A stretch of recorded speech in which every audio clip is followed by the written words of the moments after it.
listening to the Power of Inspiration and Awakening Radio with Julia Griffin.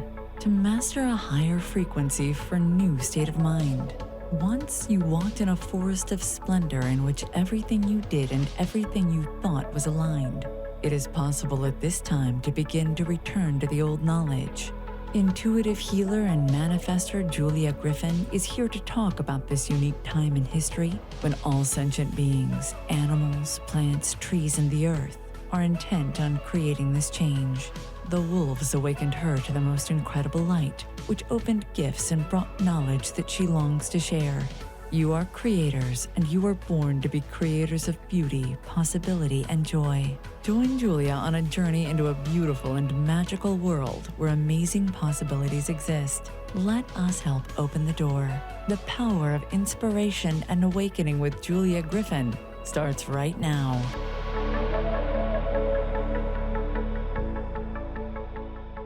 Hello, everyone. I'm Julia Griffin, and you're listening to the Power of Inspiration and Awakening on Transformation Talk Radio. Stay with us for the next hour and let us help you experience a higher vibration and a new state of mind. Today, we're talking with Holly Copeland, who will tell us how to share. She will share her awareness and awakening techniques. It's a little different because some of this involves technology.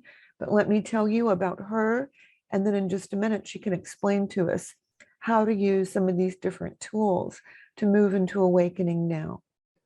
Holly Copeland is a certified human potential coach and biofield tuning practitioner, neuromeditation and subtle energy meditation teacher, and a Reiki master. She teaches non-dual awareness and subtle energy meditation techniques, and uses neurotechnology, Reiki, and tuning forks in transformational quantum healing experiences and inner coaching work. Holly's childhood passion for maps, the environment, technology, and spirituality initially led her to a 25-year career as a conservation scientist, mapping the Earth's ecosystems with GPS. Heartbroken by the state of the planet, coupled with a personal health crisis, she set out on a new path of healing and transformation.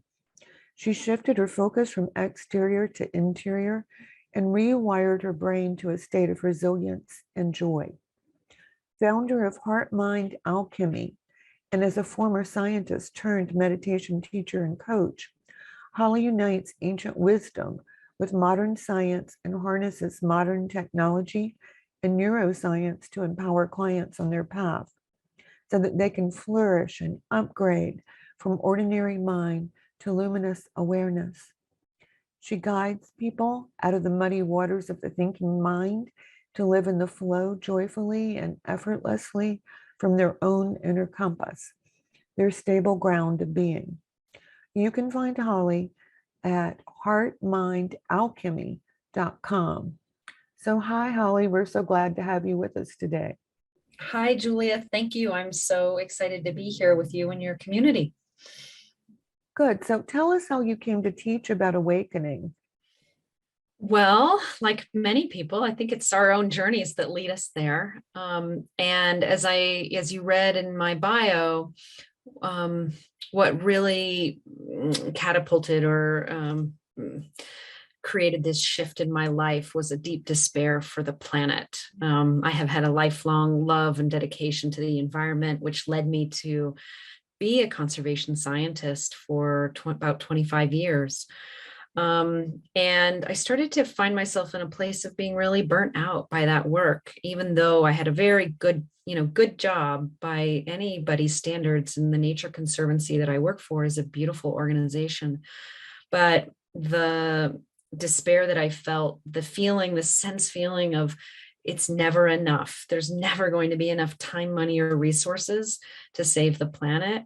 And I recognized that my own mind and heart were caught in that feeling of, is this it? Am I just going to wake up every day and do my best and kind of trudge along? And it had that trudging along feeling. So I really wasn't flourishing and thriving. I was just doing my best in what I thought was, a good job to help the planet as much as I could.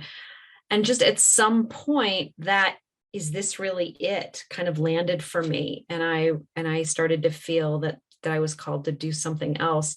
But more importantly, I was called to kind of get out of my own despair and my own mental state and find a happier place. Like, how could I learn to live with all the difficulty in life, all the tragedy, all the suffering, and still flourish? Like, I felt like I had this right to be joyful and good inside. I think some of that is like the adult mind, because if we watch the news, if we read the newspaper, if we hear what people are saying, if we read statistics, it's like it's a deep dive into a bad place. And I think that sometimes the enlightened mind is more like the child mind of believing they're good things and believing in that possibility and feeling the goodness of the universe and nature.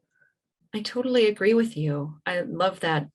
Because it's very innocent, right? It brings us back to an innocence that's a childlike, I hear you speaking about, of like, and that's, I think, why, movies that are sort of fairy tale like really pull at our strings, because we want life to feel innocent and childlike and in that beautiful okayness. And the movies and the books are great, and I watch them, I read them. I love books with happy endings. But I think that the one thing they tell us is sort of like, just put yourself out there and it will happen. But the truth is, you have to go inside to find where those things work. And it's really, they don't work the way that we've been taught, but they do work. Right. Completely. It's not an outward journey, it's an inward journey. Mm-hmm. And yes. And so we have to find our way through the inward path, which is what I do now, which is the work that I do now, working with people to clear the muddy waters of the mind. And I think before we go deeper, we should point out that when you start to go there, you understand there's an aspect of the universe or a Godhead or the universe itself that works in a different way. Like, things can happen really miraculously because you change your thoughts and you tap in, and that becomes deeper and bigger over time. Absolutely. Yeah. You really, jumping ahead a little bit, you really start to step in sync or in flow with the universe. Like, it's doing you, you're not doing it. And then all the beautiful synchrony and magic can come forth that is part of the fairy tale movies that we all wanted to believe. Because I think everyone wants to know this, and I used to want to know it, but now I know it for myself. What did awakening feel like to you when you first experienced it? Yeah. So my awakenings were not, I didn't have a sudden, big spontaneous awakening. I had a number of, I'm going to call them sort of smaller awakenings. And after talking with different people, I think that for many people, they're waiting for one big moment. Right. And to know that it's not always that. So I'm going to share my story, that it can be a series of smaller ahas until you realize, oh, right, now I have this fundamental well-being that's not going away. And that happened through a series of smaller awakenings. And I'll give you one example of one that happened where and then this was preceded by lots of, despair. And, I had some meditation teachers and coaches, one in particular I was working with, and, lots of deep conversations with him. And one day, about 2 years ago, I came into my house from a run. I had been on a run. I live out kind of in Wyoming, and it's beautiful. And I walk into my house, I have kids and a dog, and the house, and I just look, and the floor is covered with dog hair. And, my old thought pattern, which would have been, there's another thing to do when when I shower, and I looked at it, and this recognition dawned, like, oh, it doesn't matter. It actually really doesn't matter. It's just there. And in that moment, I was freed from all of the things that keep us stuck in that needing to do or finish something in order to be okay. And I just was like, I was totally great, no matter what. It was like anything could have come in my path and it was okay. And that at that moment it was that. And then that unfolded into a deeper sense, in the weeks and months that followed of really being totally okay with whatever was happening. Krishnamurti had a famous statement that he said. He was asked on his dying bed, like, what is the most important spiritual teaching that you have to share? And he said, well, I don't mind what's happening. And that ability to maintain an inner compass of okayness, regardless of the chaos, the dog hair, the dishes, the whatever, and recognize that they aren't you, they're just what's happening, was a big part of my shift. I was going to say, for people who are like me and are natural empaths and intuitives and probably were born that way, you're always getting overwhelmed by emotional things because you're picking up on everything. The difference I notice with that is that when I'm out of alignment, I feel totally overwhelmed. But if I can say, this is just an emotion, it's like a wave on the ocean, it will come and go. And that's okay. It's like immediately it starts to go away. The ocean starts to smooth itself. I say that your problems may not go away, but your perception of them will. Yeah, totally. And I think that has been my experience too, that it's a perception shift. Awakening is really a shift in perception. Right. You keep going back to the light. You keep going back to what is centered and stable. It doesn't mean that you don't get washed off your feet from time to time, but it means that you remember that it's there.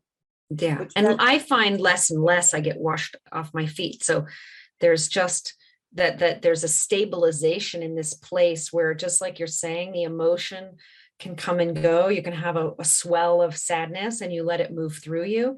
But there's a knowing that the underlying ground is always whole. The underlying ground is always connected to source or divine or God. Whatever that wonderful thing is. Right. Whatever the mystery is. Yes, exactly. Yeah. And we want to keep the mystery because that's what makes it interesting. If it weren't a mystery, we wouldn't continue to keep wanting to go so deeply into it. So it's time for us to go to break. I'm Julia Griffin with One True Self, and I'm here with Holly Copeland, and her website is heartmindalchemy.com. And we're talking about the evolution of the soul. So stay with us and join us in this.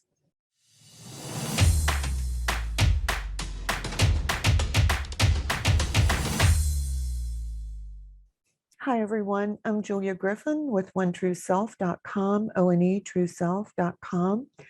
I'm here today with my guest, Holly Copeland. She's at heartmindalchemy.com. And she's going to share an exercise with us to help you move more into awakening and greater awareness. And then we're going to talk about some of the cool technology that she's using. So stay tuned. Holly, go ahead and lead us.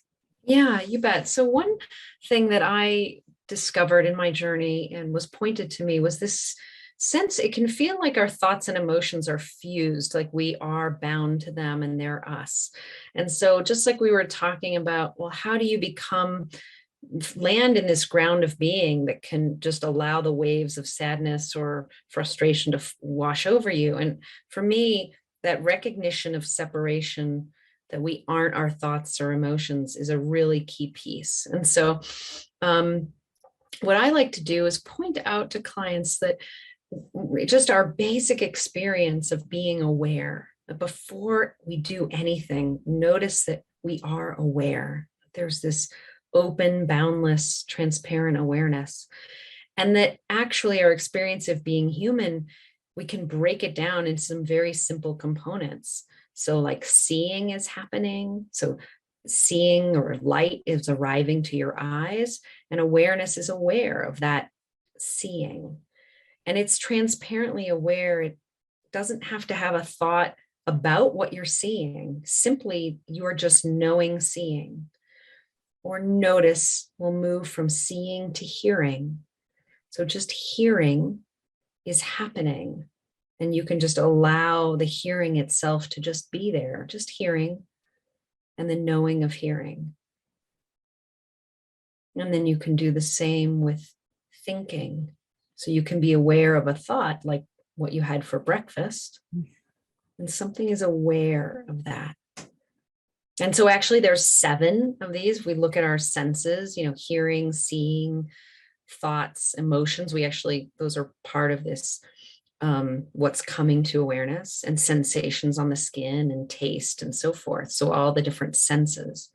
And that we can turn around to this awareness and notice that awareness, unlike what you're sensing, is boundless and timeless. So awareness has no edges or boundaries. It also doesn't come and go. So awareness can't leave you. So a thought, for example, like what you had for breakfast, doesn't stay. In fact, no thought you've ever had has ever stayed. But the awareness that knows the thought is always here. So just in that, if we take the example of thought and we recognize that no thought ever stays, then by definition, you can't be your thoughts.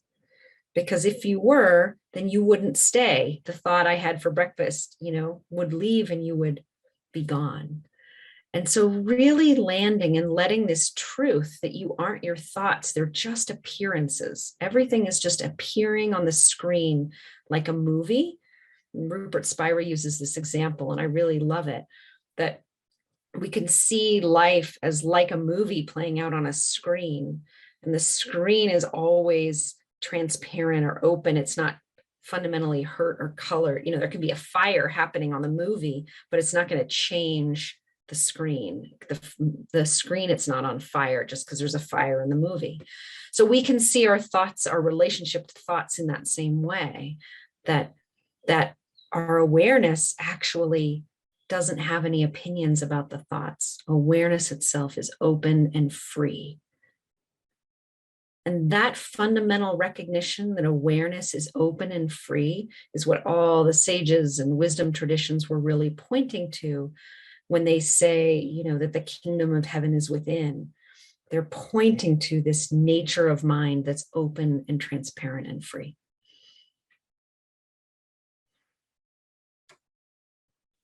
And I'm curious, Julia, as you sort of, it was a guiding, but and a pointing. I'm curious what your experience of awareness is. I personally see awareness as a huge amount of energy that comes from above. How we focus it has to do with us. Something I've noticed for a long time is everyone has some patterns or repetitive thoughts. It's where energy is stuck. It's where we don't understand the energy of our life yet. And I think anytime we can separate even a tiny bit from the energy that is habitual and is negative, that we're moving into freedom. Like if I have a space and I can say, you only have this thought when you do so and so. And I'll go, oh yeah, that's right. That's true. And I'll think, okay, so you've got a little bit of space with it. That's really good. Because for a second I was no longer identifying with the thought. Yeah, totally. That the awareness, kind of the separation between that and the thought creates space. Yeah. And in the space, the energy can come in, just like if you're doing yoga and you've had a tight spot, and you can suddenly straighten your spine and create space between the muscles or the particles or the spine. The energy just flows right through it, and you move back into harmony with that. Yeah, beautiful. So if we make space, that can flow in. Absolutely. And in the space, it feels to me like is actually where grace and the mystery lies. In the space. And it comes in its own way. I mean, it's like if you do yoga long enough, you realize that the universe is breathing you. You think you're breathing in, but you're not. The universe is breathing into you. It's how you're taking that breath in. Right, exactly. And so when we are absorbed in our thoughts and it's like we're being carried along by them, that's the sort of mindlessness where we're really not conscious, we're not aware. Yeah, it's like lying on a float in the ocean. I don't know why I keep coming back to the ocean, but all of a sudden you look up and everyone you were with is way down the beach because you weren't paying attention. Right. Yeah. And you're like, oh, where am I? Yeah. Exactly. And everyone's waiting for you to come back. Yeah. I love that analogy. And, you know, when you talked about the energy, I do a lot of work with energy and tuning forks. So I don't know if you want to talk about that a little bit. Well, I'd love to know about it. I've used different kinds of tuning forks. I think the ones that had the planetary Mhm. energy, and I've used tuning forks that you would put on acupressure points. So I'm Mhm. very curious about what you're using. Yeah, so I have about 12 tuning forks, but it's more the method. So I was trained by Eileen McCusick with biofield tuning. And in biofield tuning, we work more in the field than actually on the body. Mhm. So Eileen created a map of the biofield and discovered that the dissonance, like you're talking about, the energetic stuck places Right. are in the field. Mhm. And that if we comb through the field, I can feel the energetic dissonance of a person's aura or biofield. Um, and if I hold the fork in the field for long enough, so I just hold it there in the field, then the body will start to, just like a musical instrument, you might Mhm. tune an instrument, it will start to self heal Right. by releasing that stored trauma in the body, and allowing the tuning for it. Just it kind of wants to come into resonance with the Right. fork, and that coming into resonance will allow it to release and open whatever trauma or stored tension was there. Like So an if old it's clock that is fast or slow. If you put it in a room with clocks that are on time, it will attune to the other clocks. yes, I haven't heard that analogy with this, but I think you're so right. It works Yeah. perfectly, just like that. Yeah. Yes. And so, you know, I do 90-minute sessions, but in 90-minute sessions, I, you know, work with some area of the field, like a heart, you know, I work on the chakra system. Mhm. So I might work on the heart chakra, and I comb through the field, and what's amazing is that I can feel the the emotional patterns of the person. So for example, if they were born into a, you know, depressive situation where the mother was very depressed, the fork will actually communicate that to me as the Mhm. practitioner. So I can get information about their life story in the field, which means that, you know, sort of all of the information about our life story is being carried around with us in our auric fields. Oh, definitely. I always say we can see it in everyone else that they repeat the same problems, but it's really hard to see it in yourself. Right, exactly. Yeah. So this healing modality uses that, you know, that fact to really work at the most root level to help people clear, you know, a lot of times it's just stuck old emotional patterns that are Mhm. difficult to release. Mhm. I agree. And I think some of those come from past lifetimes, which is Mhm. why they feel so intense when something repeats Yeah. Yeah, in any absolutely. lifetime, particularly during your childhood. Very much so. And, you know, and it can take many sessions, but it's like each session brings to me, it's like the new thing that was ready to be released or let go of. I think we have to tell them too, so they know whatever your karma is, whatever patterns you're working on, for everyone, they have a specific way of releasing. Like I can know I have a problem, but that may not be the way that it comes up to clear. Mm, very much. Yes, I think that's a good point to make. So, you know, we say that it's like when it's ready to be released, it will be released. I mean, Mhm. it will come up. It becomes loud. It does. It does. And you know, that's the beautiful healing journey and awakening journey that we're all on, is just to allow those to be released so we can all, you know, wake up in higher consciousness together. And it's such a feeling of freedom and space when that happens. And sometimes it's like an entire set of thoughts is just gone. Completely. Yeah. Absolutely. I mean, it's remarkable. I sometimes say it feels to me like I was carrying around like a heavy suitcase, and I finally got to just drop it by the side of the road and walk away. Yeah, It's and like, you don't think anymore, was there anything valuable in the suitcase, or I should take it with me, or any of those things. no, they're just exactly. It's just gone. You're just lighter. You And just remember the day that you put it down. yeah, exactly. Yeah, so it's really fascinating. Yeah. So we're getting ready to go to break. I'm with Holly Copeland today, and we're going to talk more about awakening, different tools for awakening, and different ways that you can experience it. So stay tuned. We'll be right back.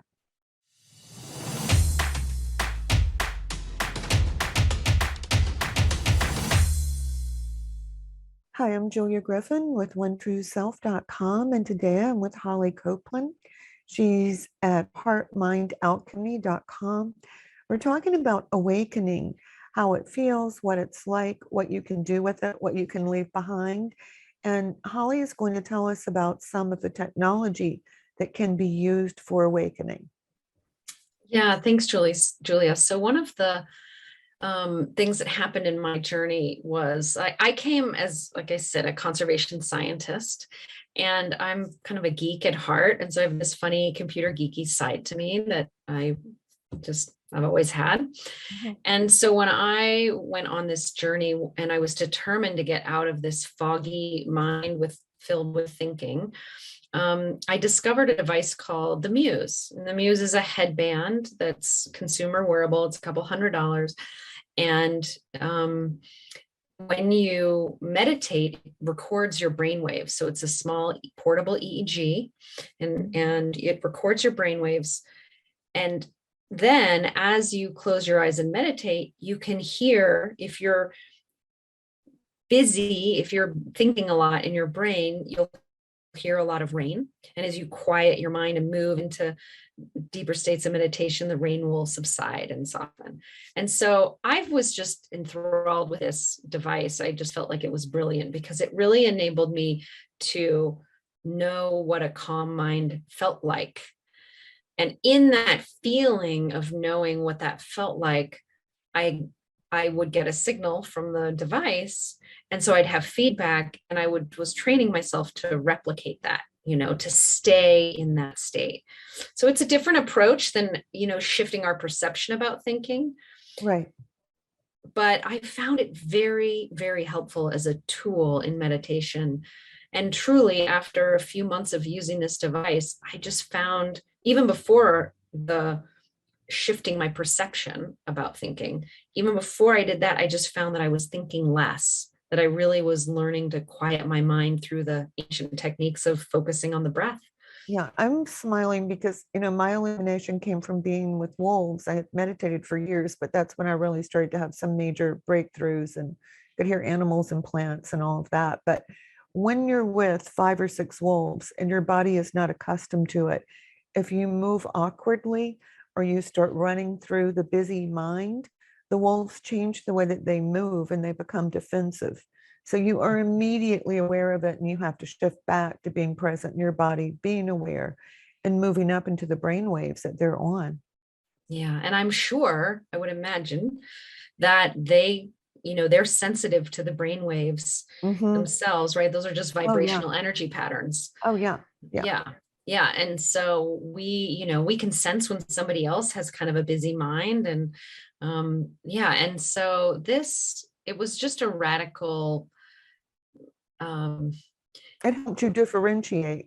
It really did. And it helped me accelerate, and quicken my journey in meditation than without it. I'm such a big proponent of teachers and meditation communities and all of that. But as a solo practice, it was really, really helpful to get that feedback. So I just feel like the technology, and there's there's numbers of devices now, wearables on the market to help with meditation. And I'm a big fan that they're not for everyone, but for some people, they can be really, really helpful. I'm one of them.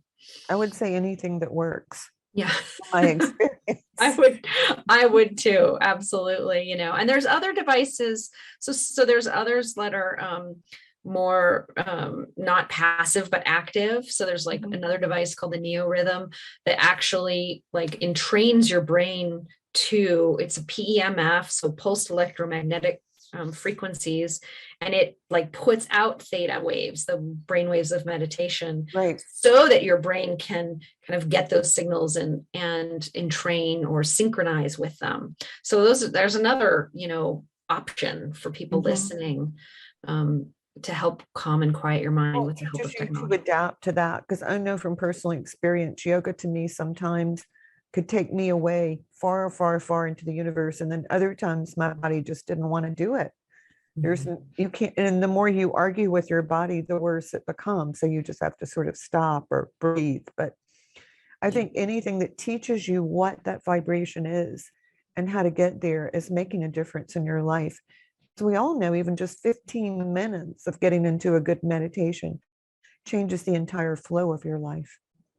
completely. Yes, 100%. Um, and I think what's really amazing to me about science now, like the Dalai Lama is really big into science, and neuroscience and meditation is kind of a big thing. And Richie Davidson, there's just numbers who've, put monks on, EEGs on monks and recorded their brain waves. And to me, it gives us, like, when I know where I'm going and I have a chart, a path, and a compass, and I have some technology to help get me there, it just feels like there's a map and a clearer path. Right. Um, yeah. Yeah. Because I know, just understanding that particles are becoming waves and waves are becoming particles. And you go take for a second that we're completely composed of particles with a lot of space in between them.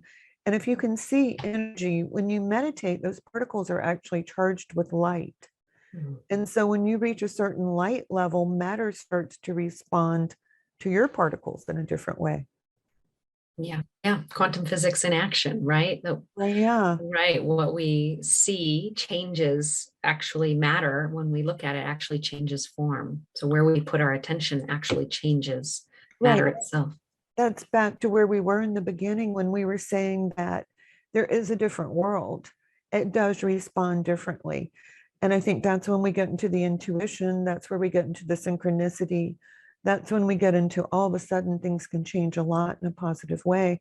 We just unfortunately right now are in a culture that doesn't believe that. But I feel that every person who's meditating is changing that. I think so too. I really support that, because we aren't separate beings in a separate body. It's one interconnected energetic universe. So Mhm. as each of us who's meditating, each of us who's changing our vibration in a positive way, is contributing to the whole of Right. humanity. And when we get to that light level, everything will change. Exactly. Yeah. So it's a very, unselfish act. People can perceive it as like you're just going to sit, for the benefit of you, but that's just simply not true. I mean, quantum physics would have us understand that that's just not true.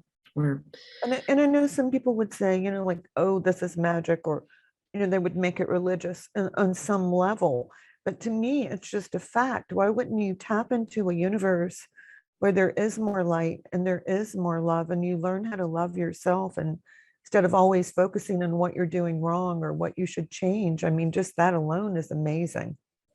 Yeah, absolutely. I mean, that makes me want to just say and acknowledge that, like, we're conscious beings and love beings here to bring love and light into the world.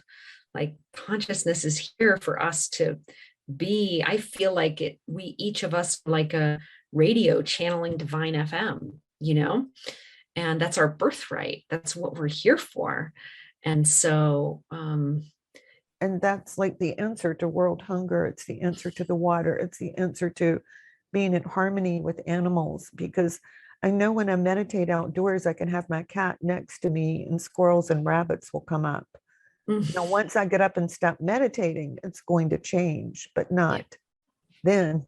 Right. Yeah. Yes, absolutely. And I really, coming back a little bit to my journey as a scientist and my despair, this was a really big aha for me, this recognition that all this trying to change the outside world that felt so hopeless was like, oh, my path is actually, it's about the people shifting. Mhm. That's what will shift the environment, not just keep trying to pour endless resources into saving the planet. And I'm not saying we shouldn't try to Oh, I protect the know. existing rainforests, but truly the people, humanity, the mind of humanity is what actually needs to change.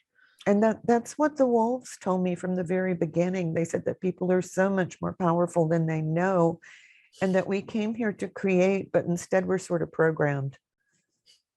Yeah. Yeah. Right. Society itself, I mean, from the minute we go to school, kind of programs us into what I heard termed, and this works so much for me, it's like internal capitalism. Like we're all have this sort of predefined notion of what success looks like, and school teaches us a certain way, and we kind of create these people who are programmed like internally for a very specific version of what, and limited, very narrow version of what success and to be, to be a successful human being look like. In reality, it's none of that. It's like tapping into our infinite creative potential. That's where the magic is. That's what we're here for.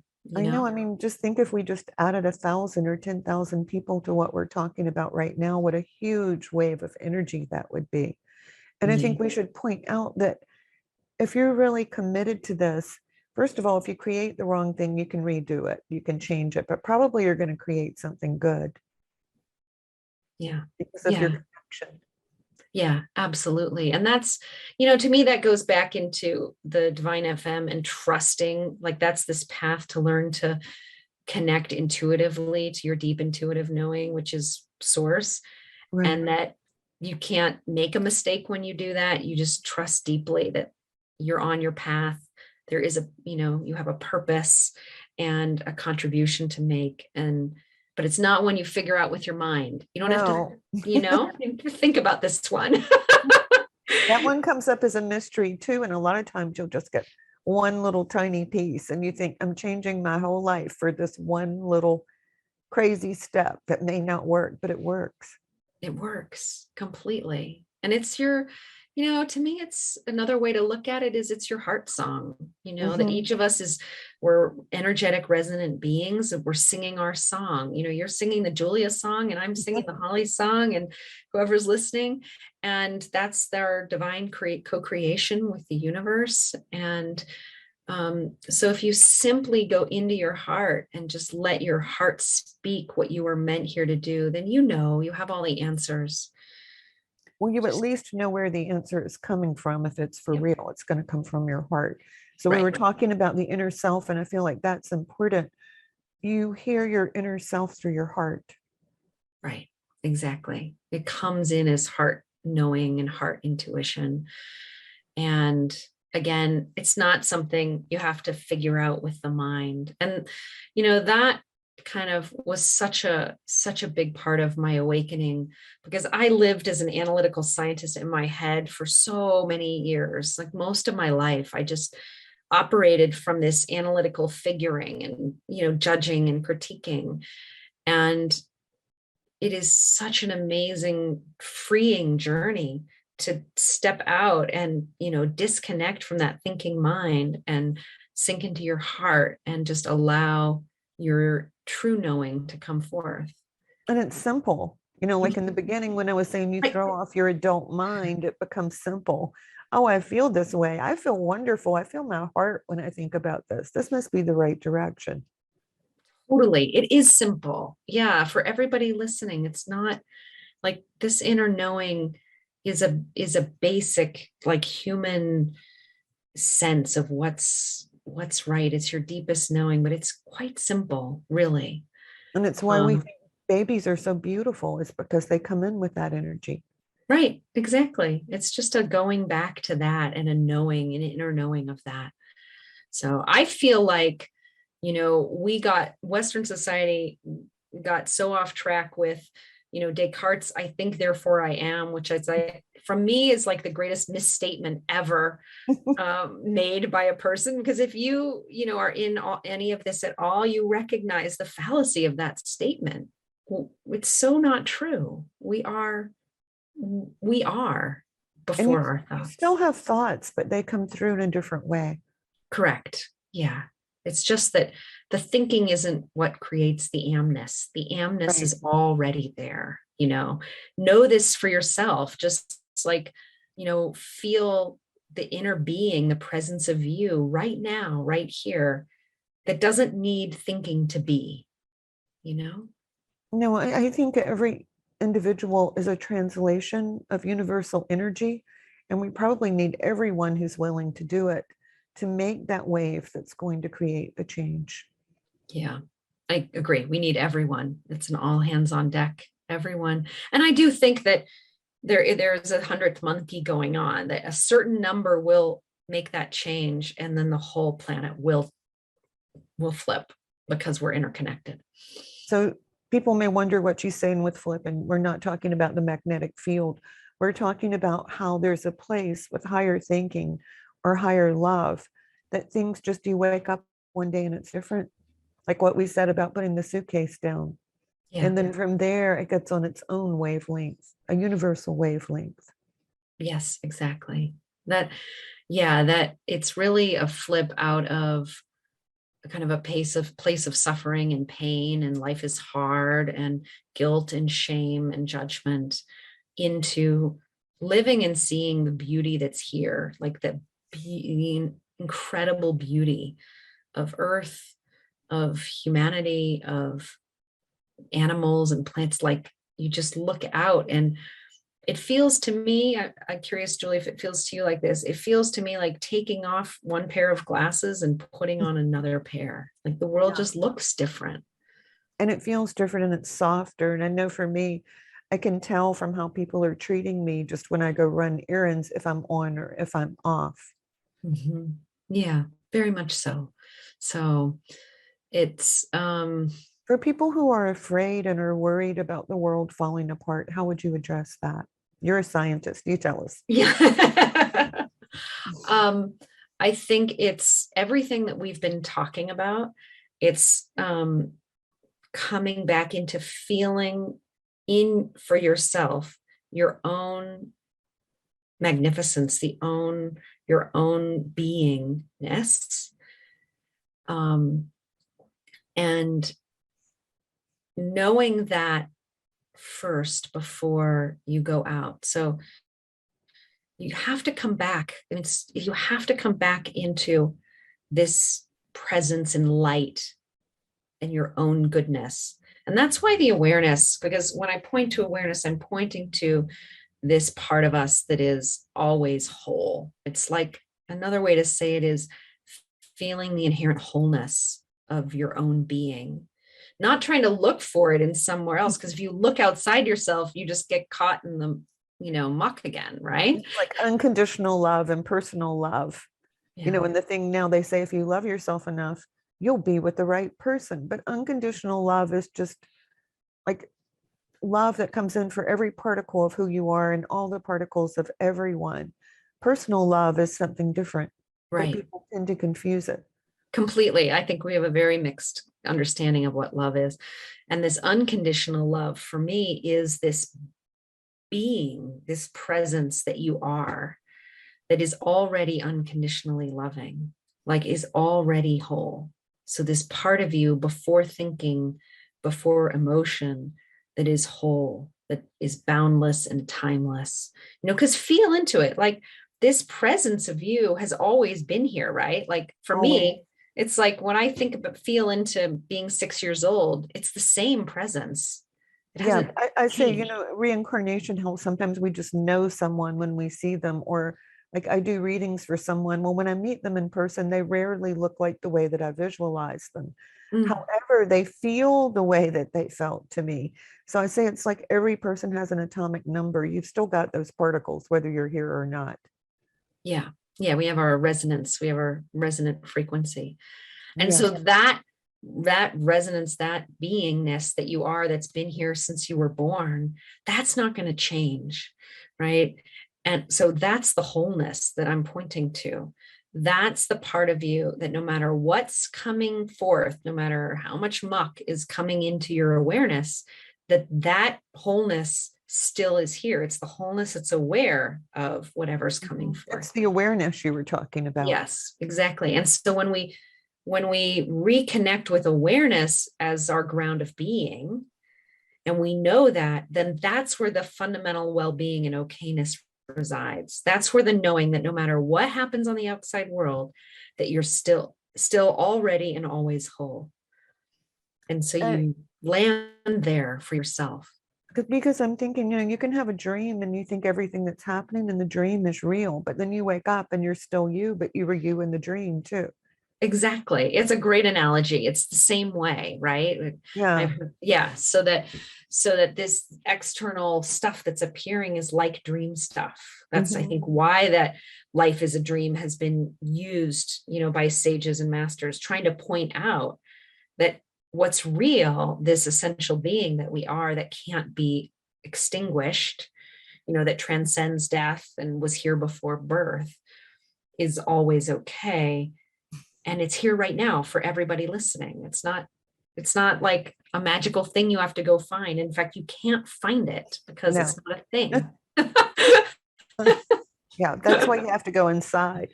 I think the Yeah. one thing is I used to think, well, if it's an illusion, it really feels real. But then Yeah. later on, I understood that it was my own thoughts and emotions that were creating the way that I was experiencing reality, which is quite different. Yes, I really felt that way too, Julia. Like, wait, this feels so real. How could this be illusion? The mind can't make sense of it, right? Right. It just doesn't compute. It's like a do not compute message Right. across your brain. And so that's why you have to do this inner sensing. And it can be not way easier than people think. Mhm. It's like this inner sensing of your own being that's always been here and always available. Yeah, it's like that's always being transmitted. You just have to learn how to find the right radio. Exactly. That's where the radio Yeah. analogy to me works, because it's Yeah. always there. It's always there and never goes away. And Right. even if you go through a dark period and you think that you can't contact it, if you keep meditating the 15 minutes every day, I promise it will come back and you know that it did not leave you, you left it. Right. Exactly. Yeah. And so we just keep coming back to that as the ground of our being. And you do that enough, you'll have these understandings and awakenings, and then you'll live from there. And then Yeah. that's the joy that doesn't leave, And that's that's this. what we're really hoping when we're talking today, that more of you will move into this place where you're feeling that joy. Because, I don't know about you, but I would like it if everyone was healthy, if everyone had abundance and had enough, and if everyone could put more of their life into doing what their inner self wants them to do. Because I think right now, if you work, it's a balance. Like you have to do this, but you also have to stay connected. Yeah. But it would be interesting because I think people would be so creative if you could do that. Yeah. Imagine the world like that, right? Where everybody, and I think we will. I mean, I do think we're, too. we're on that path. That's what's happening. That's this Yeah. whole shift is about that. Yeah, it doesn't really matter. I mean, though I would love to see it, it doesn't matter to me so much if I see it as it does that other people can pick it up and other people can do it, so that that door and that gate is opening. Yeah, exactly. Well, that's the bodhisattva path. That's being here to help everyone shift, which is my path too. Like, I Yeah. just want to see everyone recognize them for themselves, because it's I'm thinking too, I should add visuals really help. So like if you see something in nature, like if I see trees being cut down, I put back a forest. Mhm. I love that practice. That's a Yeah. beautiful practice. Yeah. Or like Yeah. if I see water that's polluted, I'll imagine it with none of that there and I'll put all the wildlife back. Yeah. Because I believe that when we're seeing it, we're projecting it to other people as well as to the earth.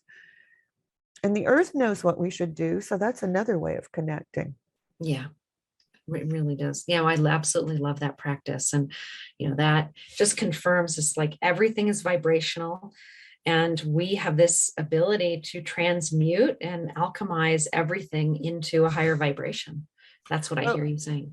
I am. So everybody, we're at the end. I'm Julia Griffin. You can come to my website, One True Self, onetrueself.com. Sign up for my newsletter.